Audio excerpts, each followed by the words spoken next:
వేదాంత డిండిమము. ఇవాటి నుంచి వేదాంత డిండిమము అనేటటువంటి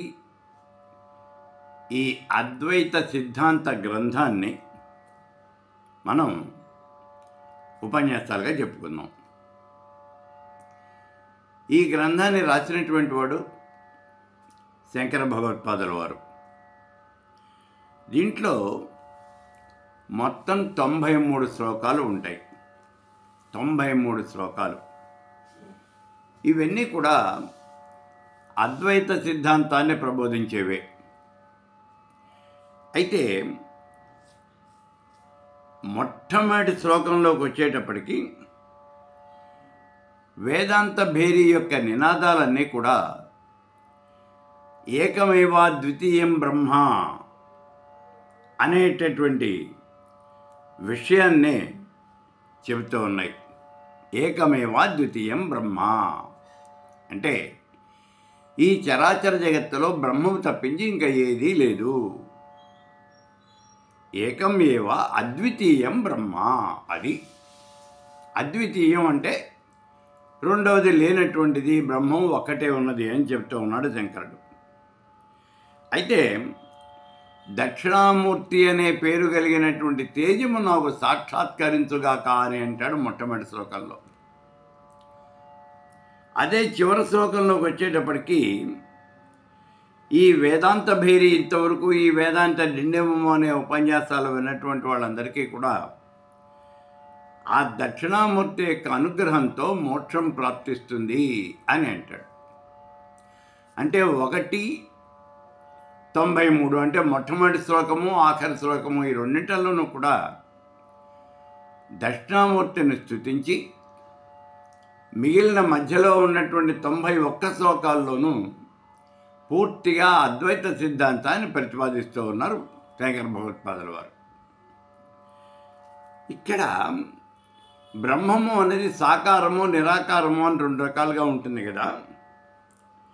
అయితే సగుణోపాసకులకేమో పరమపదము, నిర్గుణోపాసకులకి బ్రహ్మము అని చెబుతూ ఉన్నాయి బ్రహ్మసూత్రాలు.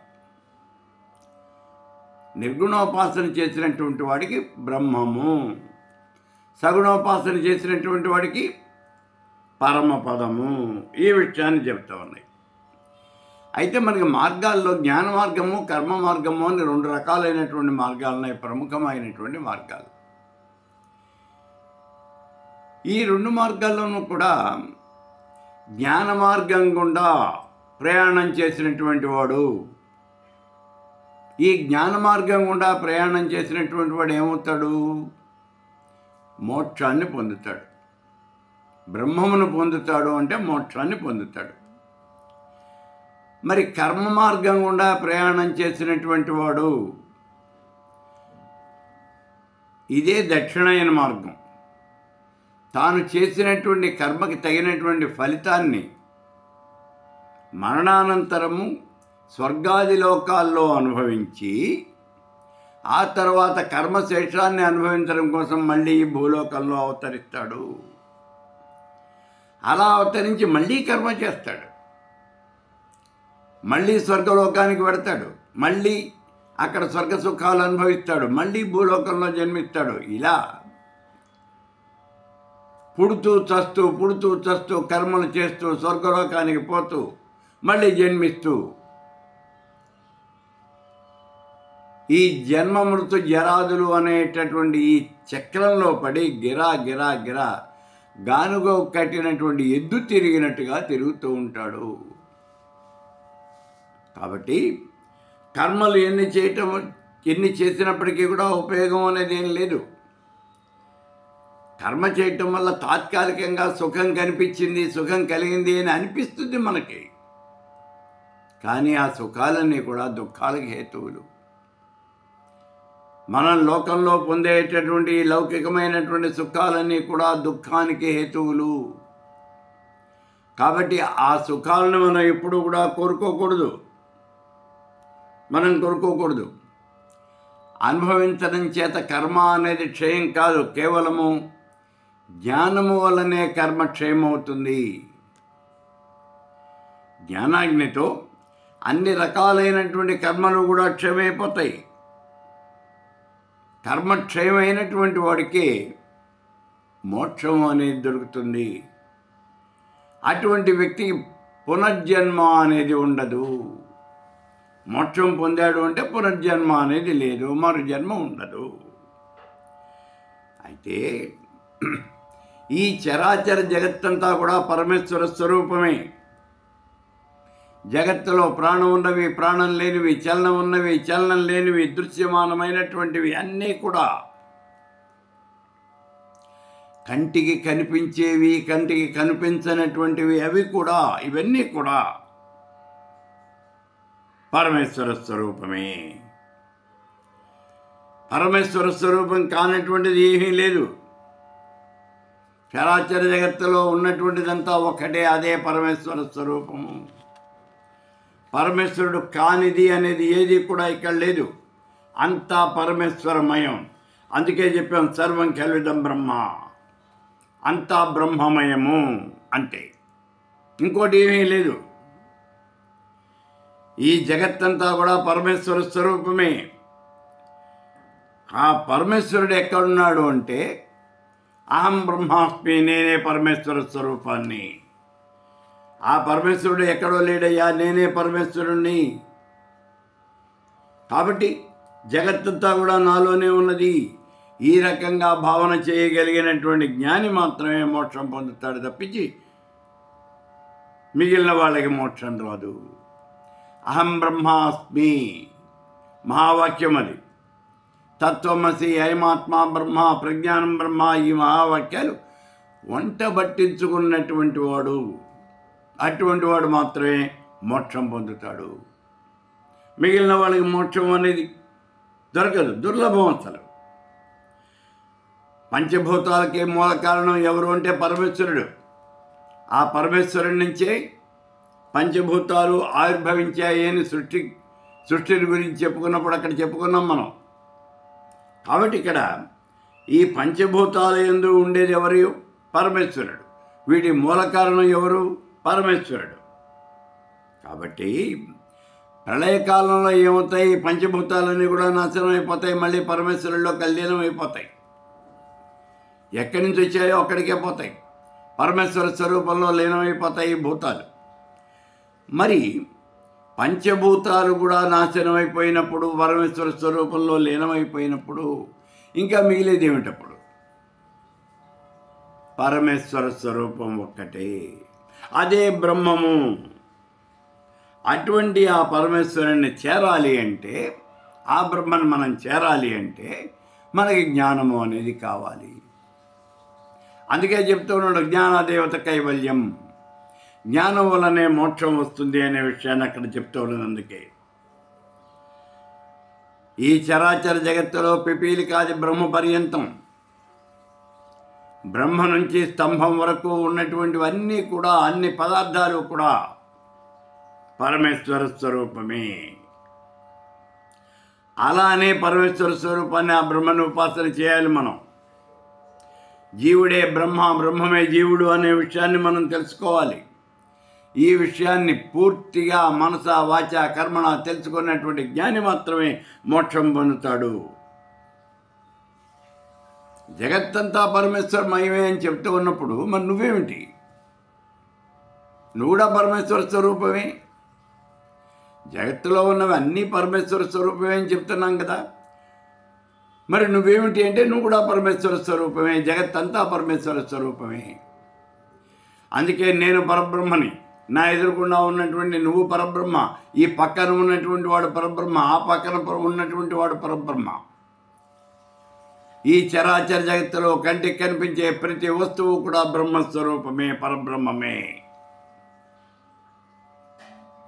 అది జగత్తంతా బ్రహ్మమయము అని చెప్పాము. అంటే ఐహికమైనటువంటి సుఖాల కోసం మనం కర్మలు చేస్తూ ఉంటాం. ఈ కర్మలన్నీ కూడా వ్యర్థము, వ్యర్థము, వ్యర్థము. మనం చేసే పూజలు కానీ, జపాలు కానీ, తపాలు కానీ, అర్చనలు, ఆరాధనలు, యజ్ఞాలు, యాగాలు, క్రతువులు, ఇవన్నీ కూడా వ్యర్థము, వ్యర్థము. వాటి వల్ల ఉపయోగం అనేది ఏమీ లేదు, ఏ రకమైనటువంటి ఉపయోగం కూడా లేదు. మనం చేసే కర్మలలో ఉపయోగం అనేది ఏం లేదు. అందుకే కర్మలు వదిలేయాలి. కర్మ చేసినటువంటి వాడికి ఏమొస్తుందని చెప్పాము? స్వర్గాది లోకాలు వస్తాయి అన్నాం. స్వర్గాది లోకాల వల్ల మోక్షం వస్తుందా? రాదు. మరి ఏమవుతుంది? పునర్జన్మ వస్తుంది, పునరావృత్తి అనేది వస్తుంది. దానివల్ల ఉపయోగం ఏముంది? అది కాదు మనకు కావాల్సింది. అందుకే కర్మలు చేయటం అనేది వ్యర్థము వ్యర్థము వ్యర్థము. కర్మలు చేసినటువంటి వాళ్ళు మళ్ళీ మళ్ళీ మళ్ళీ ఈ లోకంలో తిరిగి జన్మిస్తూ ఉంటారు. కానీ బ్రహ్మజ్ఞాన సముపార్జన చేసినటువంటి వాడు ఈ లోకంలోకి మళ్ళీ తిరిగి రాడు. బ్రహ్మజ్ఞానాన్ని పొందినటువంటి వాడు మాత్రం ఈ లోకంలోకి తిరిగి రాడు. కర్మలు చేసినటువంటి వాడు మాత్రం మళ్ళీ తిరిగి వస్తాడు. ఈ కారణం చేత ఇప్పుడు మనం ఒక్క మాట చెప్తున్నాం చూడండి. కర్మ కానీ జ్ఞానం, ఈ అజ్ఞానం, ఇవన్నీ కూడా యోగం, ఇవన్నీ కూడా అజ్ఞానం. ఇవన్నీ కూడా అజ్ఞానమే. కర్మ అంతా కూడా అజ్ఞానం వల్ల జరిగేది. బ్రహ్మజ్ఞానం కనుక నీ దగ్గర ఉన్నట్లయితే ఈ కర్మలు అనేవి ఉండి కూడా ఉపయోగం అనేది ఏమీ లేదు. బ్రహ్మజ్ఞానం కనుక నీ దగ్గర లేకపోయినట్లయితే ఇవి ఉన్నా ఉపయోగం లేదు. బ్రహ్మజ్ఞానం ఉంటే వీటి అవసరం లేదు. బ్రహ్మజ్ఞానం లేకపోతే ఇవి ఉన్నా నీకు ఉపయోగం లేదు. మొత్తం మీద తేలేది ఏమిటి అంటే నువ్వు చేసేటువంటి కర్మల వల్ల ఏ రకమైనటువంటి ఉపయోగము ఉండదయ్యా అని చెప్తూ ఉన్నాడు. మనకు ఉన్నటువంటి సంచిత కర్మ 3 రకాలుగా ఉన్నది అని చెప్తున్నాం. సంచిత కర్మ, ప్రారబ్ధ కర్మ, ఆగామి కర్మ అని.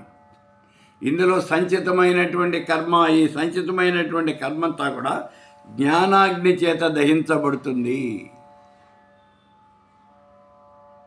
జ్ఞానం ఎప్పుడైతే కలిగిందో అప్పుడు నీ కర్మంతా కూడా దగ్ధమైపోతుంది. ఎప్పుడైతే కర్మంతా దగ్ధమైపోయిందో అప్పుడు ఆ వ్యక్తి జీవన్ముక్తుడు అని చెప్పబడతాడు. ఆ జీవన్ముక్తుడు తర్వాత కాలంలో మరణించి అతడు విదేహముక్తి పొందుతాడు. ముందు జీవన్ముక్తుడయ్యాడు, ఇంకా ఆయుష్ ఉంది కాబట్టి జీవించి ఉన్నాడు. ఆయుష్ తీరిన తర్వాత ఇప్పుడు మరణించి విదేహముక్తి పొందుతాడు. అరిషడ్ వర్గాలు జయించాలి, ద్వైతాన్ని వదిలిపెట్టేయాలి, సత్య దర్శనం చేసుకోవాలి. ఇలాంటి వాడు మాత్రమే, ఈ పనులు చేసినటువంటి వాడు మాత్రమే మోక్షం పొందుతాడు. ద్వైతాన్ని వదిలిపెట్టేయాలి, అరిషడ్ వర్గాలు జయించాలి, సత్య దర్శనం చేసుకోవాలి. ఈ పనులు చేసినటువంటి వాడు మాత్రమే మోక్షాన్ని పొందుతాడు. నేను అంటే దేహం కాదు, నేను అంటే ఆత్మ అనే విషయాన్ని తెలుసుకోవాలి. శంకర భగవత్పాదులు వారు చెప్పారు చూడండి. నేను అంటే ఈ దేహం కాదు, నేను అంటే ప్రాణాన్ని కాదు, నేను అంటే మనసు కాదు, నేను అంటే బుద్ధి కాదు. మరి ఎవరయ్యా నువ్వు? నేను అంటే బ్రహ్మని. చిదానంద రూపం శివోహం శివోహం. నేనే బ్రహ్మస్వరూపాన్ని, బ్రహ్మమును నేనేను అని చెప్పాలి. అలాగే పంచభూతాలు నేను కాదు, పంచకోశాలు నేను కాదు, నామరూపాలు నేను కాదు.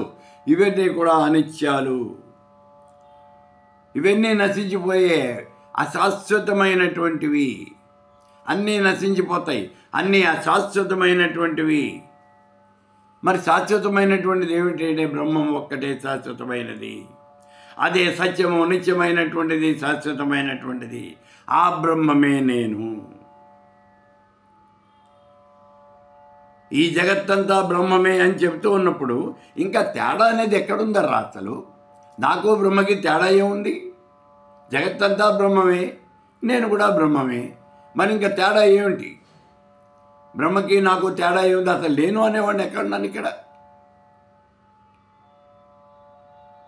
ఇటువంటి ఈ సమయంలో ఇంకా బంధం ఎక్కడుంది? మోక్షం ఎక్కడుంది?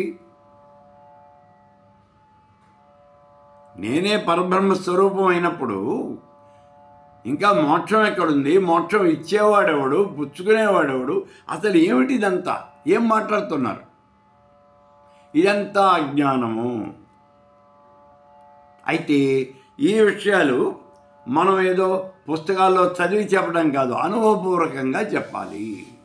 అది ఇక్కడ అనుభవపూర్వకంగా ఈ విషయాల్ని తెలుసుకోవాలి. ఈ జగత్తంతా కూడా ఇంద్రజాలం లాంటిది. మతం కానీ, సంప్రదాయం కానీ, పట్టుదల కానీ ఇవేవి మోక్షాన్ని ఇవ్వలేవు. ఈ ఆచారాలు, వ్యవహారాలు ఇవి ఏవి మోక్షాన్ని ఇవ్వలేవు. మరి ఏమిస్తుంది మోక్షం? జ్ఞానము. జ్ఞానాదేవత కైవల్యం. జ్ఞానం మాత్రమే మోక్షం ఇస్తుంది. అందుకే ఆత్మవిద్య అనేది కావాలి. ఇదే మోక్ష విద్య, ఇదే బ్రహ్మ విద్య అని అంటాం. ఆత్మవిద్య అనేది కావాలి. ఈ ఆత్మవిద్య అనేది ఉంటే మిగిలిన వాటితో అవసరం లేదు. ఆత్మవిద్య అనేది లేకపోతే మిగిలినవి ఉన్నా ఉపయోగం లేదు. ఆత్మవిద్య అంటే బ్రహ్మ విద్య. ఈ బ్రహ్మ విద్య అనేది ఉంటే మిగిలిన వాటితో అవసరం లేదు. బ్రహ్మ విద్య అనేది లేకపోతే మిగిలినవన్నీ మనకి ఉండి కూడా ఏ రకంగానూ ఉపయోగం లేదు. అయితే ఇక్కడ ఈ విషయం తెలుసుకున్నటువంటి వాడి యొక్క జన్మ ధన్యము అని చెప్తూ ఉన్నారు. ఈ విషయం తెలుసుకోలేనటువంటి వాడు అతడి యొక్క జన్మ వ్యర్థము. ఇక్కడ ఇంకో మాట చెప్తూ ఉన్నారు చూడండి. ఇక్కడ భగవత్పాదుల వారు ఇంకొక మాట చెప్తూ ఉన్నారు. బ్రహ్మసూత్రాల్లో కూడా ఈ మాట చెప్పబడింది. ఏమిటి అంటే, విషయాల యందు ఆసక్తి కలిగినటువంటి వాళ్ళకి సుఖం తక్కువ, కష్టాలు ఎక్కువ. మనందరికీ కూడా సుఖం తక్కువ, కష్టాలు ఎక్కువ. ఏదైతే మనకి సుఖంగా ఉంటుంది అని మనం భావన చేస్తున్నామో అది మనకి కష్టాలు తెచ్చిపెడుతుంది. కష్టాలను ఇంకా ఇంకా ఎక్కువ చేస్తుంది.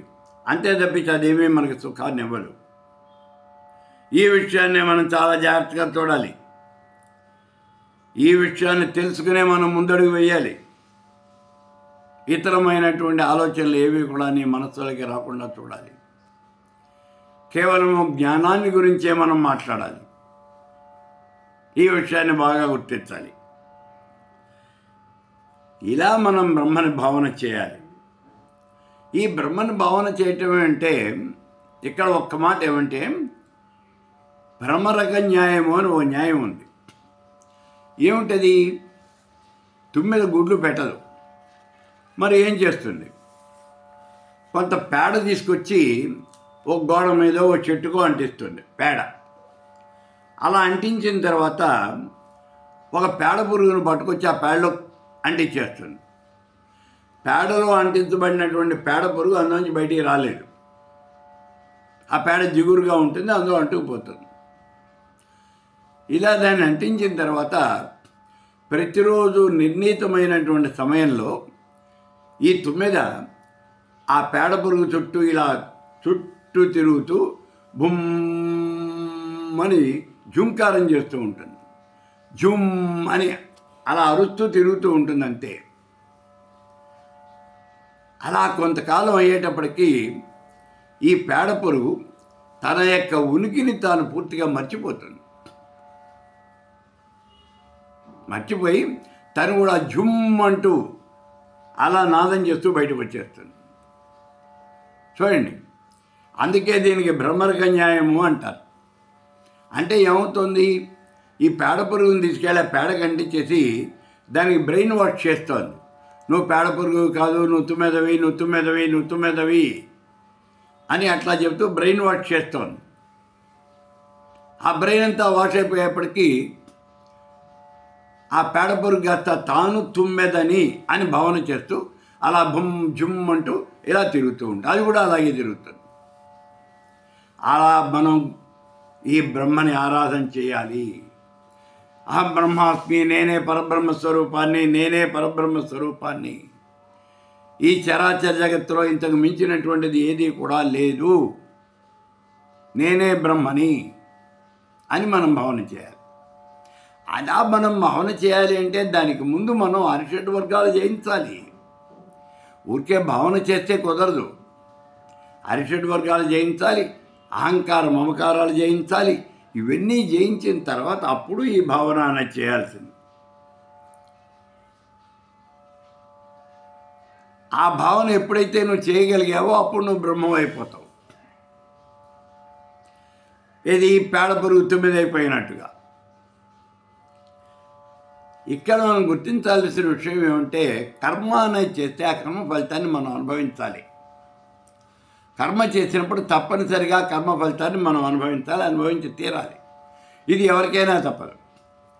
ఈ భూమి కర్మభూమి అని చెప్తూ ఉన్నాం మనం. ఎందుకు? ఇక్కడ పుట్టి కర్మ చేసినటువంటి వాడు ఈ కర్మ ఫలితాన్ని అనుభవించి తీరాలి. సాక్షాత్తు పరమేశ్వరుడైనా సరే అలాగే చేయాలి. ఉదాహరణ, రాముడు కృష్ణుడు వాళ్ళిద్దరు ఈ భూమి మీద జన్మించారు, కర్మ చేశారు, ఆ కర్మ ఫలితాన్ని అనుభవించారు.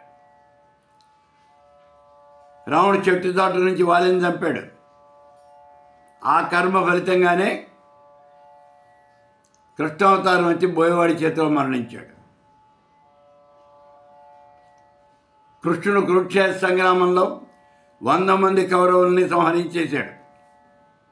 గాంధారి శాపం పెట్టింది, నీ వంశం అంతా నీ కళ్ళ ఎదురుగానే నిర్వంశం అయిపోతుంది అని శాపం పెట్టింది. అయిపోయింది. కాడు కర్మ ఫలితాన్ని అనుభవించాడా? అనుభవించాడు. అజ్ఞానుల దృష్టిలో అనుభవించాడు, జ్ఞానుల దృష్టిలో అనుభవించలేదు. ఇక్కడ చిన్న తేడా ఉంది, అది అవసరమైనప్పుడు చెప్పుకున్నాం. కాబట్టి ఇలా ఈ భూమి మీద పుట్టినటువంటి ప్రతి మానవుడు కూడా తాను చేసినటువంటి కర్మను తాను అనుభవించి తీరాల్సిందే. అందరూ కర్మకి బద్ధులే, కర్మకు లోబడే ఉంటారు. కాకపోతే జ్ఞాని అయినటువంటి వాడు సుఖచిత్తంతో కర్మను అనుభవిస్తాడు, అజ్ఞాని అయినటువంటి వాడు ఏడుస్తూ అనుభవిస్తాడు. అది ఇందాక మనం చెప్పుకున్నటువంటి తేడా. ఇది రాముడు కృష్ణుడు కూడా కర్మ ఫలితాన్ని అనుభవించారు అని చెప్పాను చూడండి. వాళ్ళు సాక్షాత్తు పరమేశ్వర స్వరూపం, మహాజ్ఞానులు. కాబట్టి కర్మ ఫలితాన్ని అనుభవించేప్పుడు వాళ్ళు దుఃఖించాల. ఇది ఇలాగే జరగాలి, అంతే, ఇదే కరెక్ట్ అని వాళ్ళు అనుభవించారు. అందుకే జ్ఞాని అయినటువంటి వాడు సుఖచిత్తంతో ఆనందంగా కర్మను అనుభవిస్తాడు. అజ్ఞాని అయినటువంటి వాళ్ళు, అదే మీరు నేను కనుక కర్మని అనుభవిస్తూ ఉన్నట్లయితే, ఇది నా కర్మయ్యా, నా ప్రారంధాన్ని ఎప్పుడో చేసుకున్నటువంటి మహాపాపం ఇది, దాన్ని ఇప్పుడు నేను అనుభవిస్తూ ఉన్నాను అని ఏడుస్తూ అనుభవిస్తాం మనం. ఇది జ్ఞానికి అజ్ఞానికి ఉండే తేడా. కాబట్టి ఇక్కడ జ్ఞాని అయినటువంటి వాడు ఈ విషయాన్ని తెలుసుకుని సుఖచిత్తంతో అనుభవిస్తాడు. లౌకికంలో మన కంటికి కనిపించేవి అన్నీ కూడా అనిత్యములు అనే సంగతి మనం తెలుసుకోవాలి. ఈ విషయం జ్ఞానికి తెలుసు, అజ్ఞానికి తెలుసు. కానీ జ్ఞాని ఇవన్నీ కూడా అనిత్యములు అని నమ్ముతాడు, అజ్ఞాని నమ్మలేడు. సర్వము బ్రహ్మము బ్రహ్మమయము అని గ్రహించినటువంటి జ్ఞాని దేనివల్ల కూడా దుఃఖాన్ని పొందడు. కాబట్టి సర్వస్వాన్ని పరిచయించి సర్వము బ్రహ్మమయము అని భావన చేస్తూ ఆత్మారాముడై అటువంటి ఆ జ్ఞాని మోక్షాన్ని పొందుతాడు. ఈ విషయం అంతా కూడా 93 శ్లోకాల్లో శంకర భగవత్పాదుల వారు వేదాంత డిండిమము అనేటటువంటి ఈ గ్రంథంలో పొందుపరిచారు. మనం ఆ గ్రంథంలో ఉన్నటువంటి విషయం అంతా కూడా తెలుసుకోవడానికి ప్రయత్నం చేద్దాం. సాధ్యమైనంత వరకు ఈ విషయం చిన్నపిల్లలకు కూడా అర్థమయ్యేటటువంటి రీతిలో ఆసక్తి కలిగినటువంటి వాళ్ళకి, ఇక్కడ చిన్నపిల్లలు అంటే చిన్నగా ఉన్న పిల్లలు అని కాదు, జ్ఞానం తక్కువగా ఉన్నవాళ్ళు అజ్ఞానులు అని అర్థం. బాల్యము అంటే చిన్నతనం అని కాదు, అజ్ఞానము అని ఇక్కడ అర్థం అది. కాబట్టి అజ్ఞానంలో కూరుకుపోయినటువంటి వాళ్ళకు కూడా ఈ విషయం అర్థమయ్యేటట్టుగా మనం చెప్పడానికి ప్రయత్నం చేద్దాం.